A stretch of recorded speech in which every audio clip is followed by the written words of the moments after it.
Password দিয়ে log in করবো as a student. And আমার নাম দেখাচ্ছে অনিক হোসেন এবং ইমেল, আমার ইমেলটা শো করছে। তার রেজাল্ট দেখতে পারবে এখান থেকে।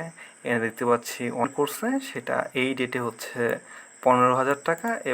হ্যালো ভিউয়ার্স, আসসালামু আলাইকুম। আজকে আমরা একটি পিএসপি বেসড একটি প্রজেক্ট দেখব। প্রজেক্টটির নাম স্টুডেন্ট ম্যানেজমেন্ট সিস্টেম। এর মাধ্যমে আমরা স্টুডেন্টের সমস্ত ডাটা ম্যানেজ করতে পারবো। চলুন আর দেরি না করে আমরা প্রথমে গিটহাব থেকে কোডটা ডাউনলোড করে নেই। গিটহাব ডাউনলোড জিপ ফাইল, আমাদের জিপ ফাইল ডাউনলোড হওয়া শুরু হয়েছে। Start download.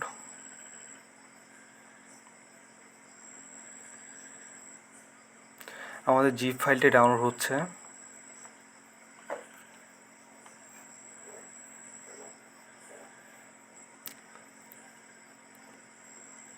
আমি আমার গিটহাবের ডাউনলোড লিঙ্ক আপনাদের সুবিধার্থে কমেন্ট বক্সে দিয়ে দেব।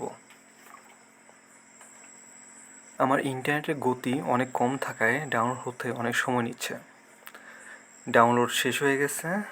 Open folder,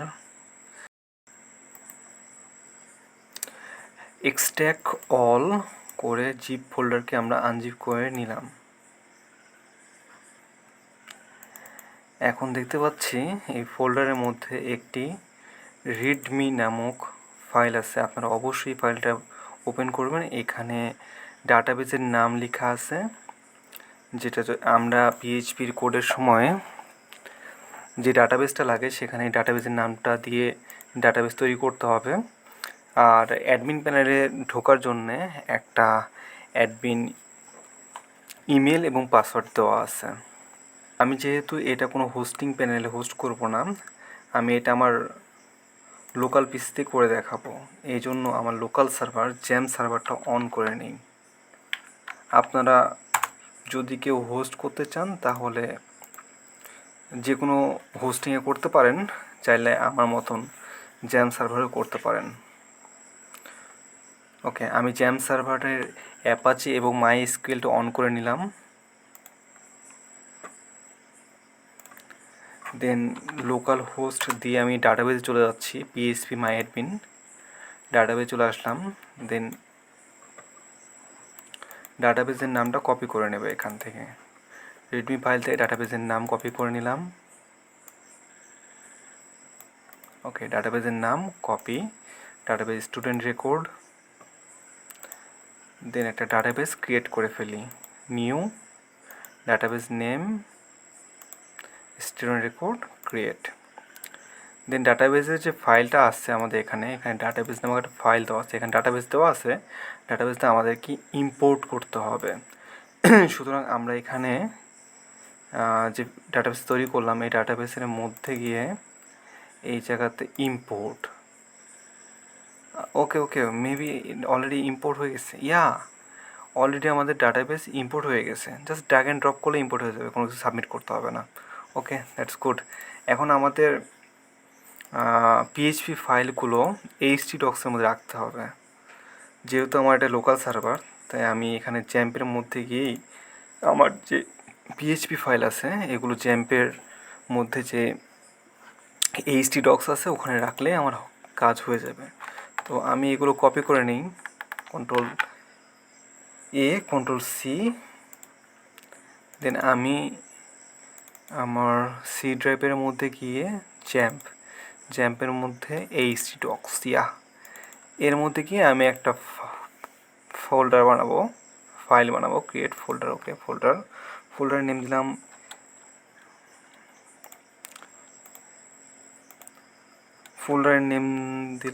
student, student student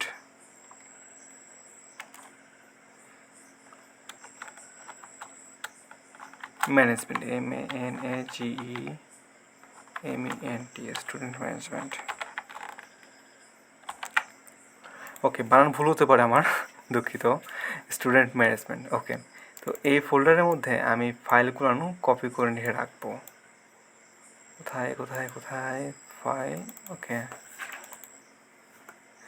আমাদের যে পিএইচপি র ফাইল, এই ফাইলগুলো সব কপি করে নিয়ে এসে আমি এই ফোল্ডারে রাখলাম। সরি, মুভ হয়ে যাচ্ছে, ওকে মুভ হোক, প্রবলেম নাই। তো আমরা কি করলাম, দুইটা কাজ করলাম। আমরা ডাটাবেস সেট আপ করলাম, দেন আমরা আমাদের সার্ভারে htdocs-এর মধ্যে স্টুডেন্টের ফাইল, আমার ডাটাবেসের মধ্যে পিএইচপির ফাইলগুলো রাখলাম। ওকে, আমাদের কাজ শেষ। এখন আমরা চলে যাই ব্রাউজারে, দেন লোকাল হোস্ট স্টুডেন্ট ম্যানেজমেন্ট, আমাদের সাইট রেডি। ওকে, আমরা এখানে রিডমি ফাইল ওপেন করলে এখানে আমাদের একটা রিডমি ফাইল আছে। কোথায় আমাদের ফাইল, দুঃখিত।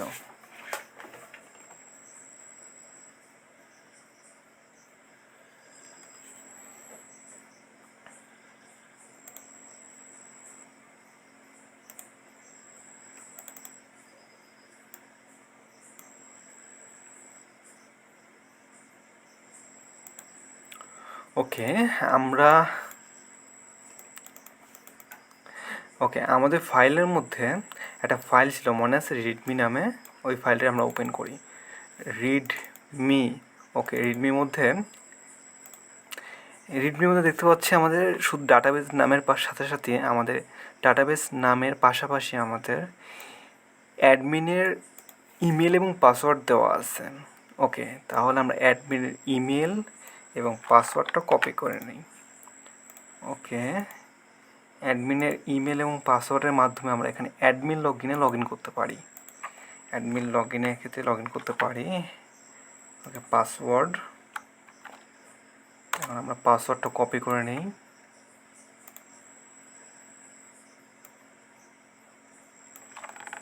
পাসওয়ার্ডটাও কপি করে নিলাম, দেন পাসওয়ার্ড পেস্ট করে আমরা এখানে লগ ইন করলাম। আমরা এখানে দেখতে পাচ্ছি অনেকগুলো অপশান আছে আমাদের কাছে। আমাদের স্টুডেন্ট লিস্ট, আমরা এক এক করে সব অপশান দেখব। প্রথমে স্টুডেন্ট লিস্টে যাই। স্টুডেন্ট লিস্টে আমরা এখানে আমাদের সমস্ত স্টুডেন্ট লিস্ট দেখতে পাচ্ছি। আমাদের টোটাল স্টুডেন্ট এখন আছে 11টা, এবং 11 জনের স্টুডেন্ট আইডি, তারপর স্টুডেন্টের নাম, father's name, email, date of birth, এবং আমাদের কাছে কুইক অপশান আছে যার মাধ্যমে আমরা ডিলিট আপডেট করতে পারি তথ্যগুলো এবং এডিট করতে পারি। এই বাম পাশে দেখতে পাচ্ছি আমাদের অনেকগুলো অপশান আছে, যেরকম student list, search student, edit student, add new student, delete student, আর অনেকগুলো পয়েন্ট আছে। তো আমরা এক সবটাই দেখবো। প্রথমে স্টুডেন্ট লিস্টের মাধ্যমে টোটাল সব স্টুডেন্টের তথ্য দেখতে পারি। সার্চ স্টুডেন্ট বলতে এখানে আমরা যখন আমাদের স্টুডেন্ট সংখ্যা অনেক বেশি হয়ে যাবে, দেখা যাচ্ছে একটা স্কুলে তো অনেকগুলো স্টুডেন্ট থাকে, অনেক ইয়ারে স্টুডেন্ট থাকে, তো এখানে আমরা তাদের একটা ইউনিক আইডি থাকে, আইডি দিয়ে সার্চ দিলে সমস্ত তথ্য একবার দেখতে পারি। যখন আমাদের মাল্টিপুল স্টুডেন্ট হয়ে যাবে, দেখা যাচ্ছে অনেক স্কুল আছে 1000-1200 স্টুডেন্ট বা তারও বেশি, তো সবাইকে তো একসাথে দেখানো পসিবল না। সেখানে জাস্ট আইডি দিয়ে সার্চ দিলেই, আইডি একটা ধরলাম 1002, এটা আইডি দিয়ে সার্চ দিলে তার সমস্ত তথ্য এখানে চলে আসবে, দেখা যাবে কুইক ইনফরমেশান। এবং এখানে প্রিন্টের একটা সিস্টেম আছে, প্রিন্ট করা যাবে এই ইনফরমেশানগুলো কোনো কারণে। দেন আমরা এখানে অ্যাড নিউ স্টুডেন্টের মাধ্যমে স্টুডেন্ট অ্যাডমিট করতে পারি। ডিলিট স্টুডেন্টের মাধ্যমে কোনো স্টুডেন্টকে ডিলিট করে দিতে পারি আমাদের স্টুডেন্ট লিস্ট থেকে। দেন আমাদের আছে এখানে স্টুডেন্টের রেজাল্ট অ্যাড করতে পারি। যখন একটা স্টুডেন্টের রেজাল্ট পাবলিশড হয়, তখন এই সিস্টেমের মাধ্যমে আমরা একটা স্টুডেন্টের রেজাল্ট আপডেট করতে পারি। সেটা সে তার সিস্টেমটা দেখতে পারবে, তার রেজাল্ট কী হয়েছে, সে তার অ্যাকাউন্টে তার নিজস্ব লগ ইন সিস্টেমে লগ ইন করে দেখতে পারবে। দেন যদি কোনো কারণে আমাদের রেজাল্ট ভুল হয়, সেগুলো এডিট করতে পারি। কোনো স্টুডেন্ট কী পরিমাণ টিউশন ফি দিল সেটা আমরা অ্যাড করে দিতে পারি। এখানে অ্যাড হলে পুরো সিস্টেমে রেকর্ড থাকবে এবং স্টুডেন্ট সেটা দেখতে পারবে, তার টিউশন ফির পরিমাণ এই পরিমাণ টাকা জমা দিচ্ছে, সব তথ্য সে দেখতে পারবে। দেন এডিট এবং ডিলিট টিউশন ফি, যদি কোনো কারণে আমাদের রেকর্ড ভুল হয়, কোনো কারণে কোনো কিছু মিস্টেক হলো আমাদের ইনফরমেশান, সেক্ষেত্রে আমরা এগুলো এডিট করতে পারবো বা ডিলিট করতে পারবো। অ্যাডমিনের কাছে পূর্ণ অ্যাক্সেস আছে। দেন আমরা এখানে ক্লিক করে আমাদের হোম বাটনে ফেরত যেতে পারি।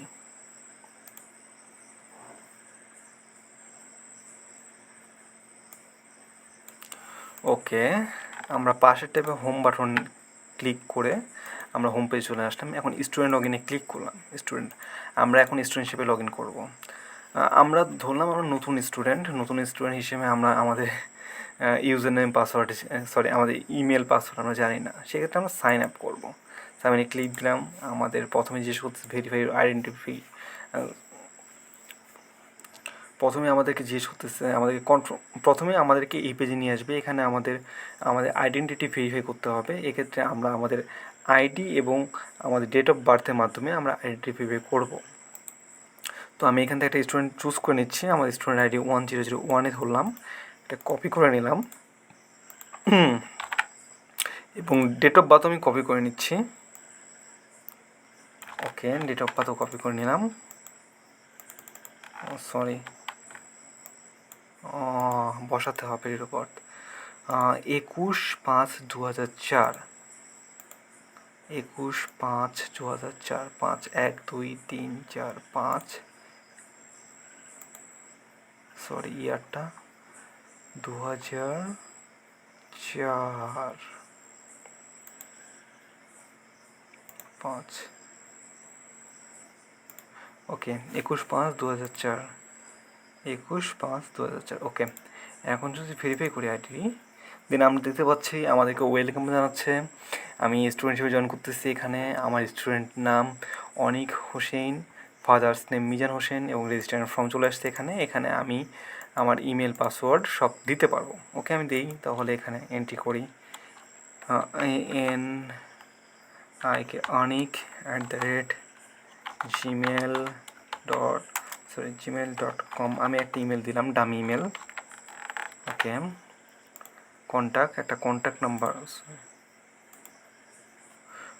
এখানে আমি একটা কন্ট্যাক্ট নাম্বার দিয়ে দেবো 017-3-4-007-00-11-00-3-2-5-2-6-7-8-9-10-11 3 ওকে 3-3-6-3-9-10-11, সরি 12টা হয়ে গেছে। ওকে 11টা। ওকে, আমি জেন্ডার দিলাম এখানে, দেন ব্লাড গ্রুপ একটা দিয়ে দিলাম, অ্যাড্রেস আপাতত ঢাকা দিয়ে রাখলাম, ঢাকা। পাসওয়ার্ড একটা দিলাম, আমি কনফার্ম পাসওয়ার্ডও করলাম, দেন রেজিস্ট্রেশন। ওকে, আমাদের রেজিস্ট্রেশন সাকসেসফুল দেখাচ্ছে, এখানে লেখা উঠছে রেজিস্ট্রেশন সাকসেসফুল। আমরা এখানে ক্লিক দিয়ে সেটা আমরা লগ ইন পেজে চলে আসলাম। এখানে আমি এখন ইমেল এবং পাসওয়ার্ড দিয়ে লগ ইন করবো as a student and student name is Anik. এখানে দেখাচ্ছে ওয়েলকাম টু স্টুডেন্ট ড্যাশবোর্ড, আমার নাম দেখাচ্ছে অনিক হোসেন এবং আমার ইমেলটা শো করতেছে এখানে। আমি যদি আমার প্রোফাইলে যাই, প্রোফাইলে আমার সমস্ত তথ্য দেখতে পারবো এবং প্রোফাইলে এডিটের অপশানে আমরা কিছু কিছু জিনিস এডিট করতে পারবো, সবগুলোর না, কিছু জিনিস এডিট করার অপশান আসছে। এখান থেকে এডিট করলে পরে অ্যাডমিন অ্যাপ্রুভ করলে এখানে অ্যাপ্রুভ হয়ে যাবে। দেন একজন স্টুডেন্ট তার রেজাল্ট দেখতে পারবে এখান থেকে। এখানে দেখতে পাচ্ছি অনিক হোসেন, স্টুডেন্ট আইডি 1001, সে তার SGPA ছিল 3.15 এবং CGPA 3.06 এবং তার সেমিস্টার ফল 2025। এগুলো সব কিছু চেঞ্জেবল, আপনারা চাইলে চেঞ্জ করে নিতে পারবেন। দেন ফি, এখানে দেখা যাচ্ছে অনেক 2বার ফি পেমেন্ট করছে, সেটা এই ডেটে হচ্ছে 15,000 টাকা এবং পরবর্তী ডেটে 5200 টাকা। তো ধন্যবাদ সবাইকে এ পর্যন্ত সময় দেওয়ার জন্যে। আপনারা চাইলে এটা ডাউনলোড করে নিতে পারেন।